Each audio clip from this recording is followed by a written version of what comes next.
One evening at work, a man comes to you and starts asking you a lot of questions about a product. You can tell that he will be a hard sale. Now let's explore the ways of making the man gain your trust, changing his view of you, making you look more professional instead of a typical salesman, but a more knowledgeable, experienced individual. There are many different ways to speak to individuals in business, whether it be a coworker, superior, or customer. What you need to remember while working is to talk to each of these different types of people in an appropriate manner. Along with gaining confidence while communicating, if you speak to an individual in an appropriate manner, they will likely get offended or uncomfortable around you. This also applies to group communication. If you have anxiety or are nervous while speaking in a group, this could cause your group communication to have the same effect.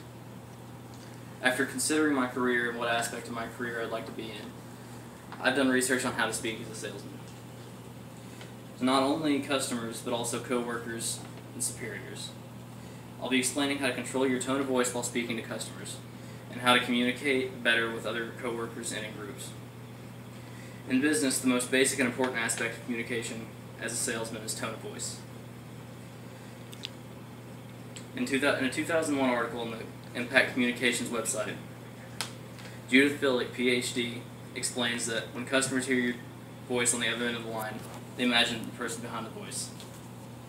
If they like what they hear in the voice, chances are they will perceive you as knowledgeable and confident. The article explains that keeping your voice warm, under control, clear, and upbeat will improve your chances on selling the customer and will encourage them to come back. It also explains that smiling can cause your voice to become more welcoming for personal encounters. It's important to make a customer feel comfortable around you. Doing so will help build trust, making selling an item much easier. Since we've covered one of the more basic aspects of communication as a salesman, we'll move on to more complicated aspects of the subject. While working, it is important to understand how to speak to coworkers as well as superiors. On Cron.com, in the small business section, renowned freelance writer Kenny Brown says that communication should be as succinct as possible, direct, honest, and memorable.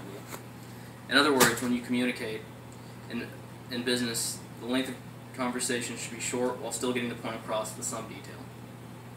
The article also explains that people should know their place in a business while understanding each other's role. Employees are much more likely to get along with the manager if the manager can relate to their job. If the manager and employees can have a good relationship, then the business can run a lot smoother than if conflict was a regular occurrence. The last point I would like to make is about group communication. This aspect of communication can be useful in several ways. Group communication can be useful while in a meeting with coworkers or in a situation that requires you to make a sale to more than one person.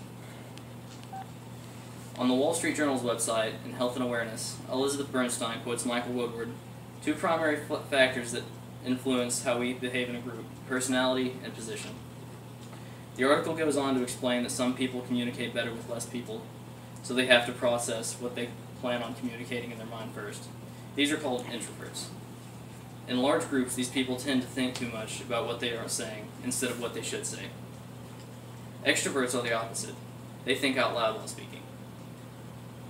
They still can get choked up in a group, but most of the time because someone that seems superior enters the conversation and makes them uncomfortable. I've just explained how to control your tone of voice and how to more effectively communicate with customers and in groups. I won't guarantee this information will make you communicate perfectly, but it will hopefully increase your knowledge of the subject, so you will more effectively be able to communicate in business situations. The next time you need to make a sale, work in sales, or even trying to purchase something, you'll have this information to help you communicate more effectively with people in these settings.